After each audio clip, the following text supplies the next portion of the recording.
as the president of the university system in Louisiana, a congressman, and now governor. But one of Jindal's job titles hasn't gotten much attention, and that's his role as an exorcist. Deviant!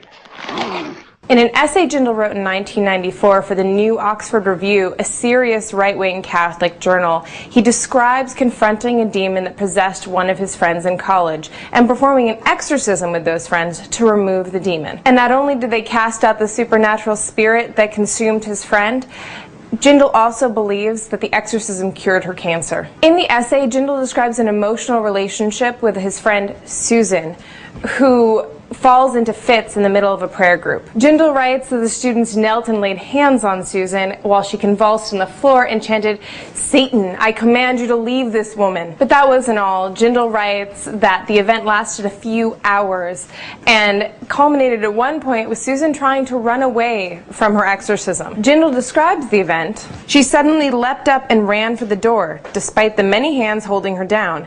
This burst of action served to revive the tired group of students, and they soon had her restrained once again, this time half kneeling and half standing. Jindal describes someone entering the room brandishing a crucifix and it having a calming effect on Susan. At this point, the exorcism began in earnest. While Alice and Louise held Susan, her sister continued holding the Bible to her face. Almost taunting the evil spirit that had almost beaten us minutes before, the students dared Susan to read biblical passages.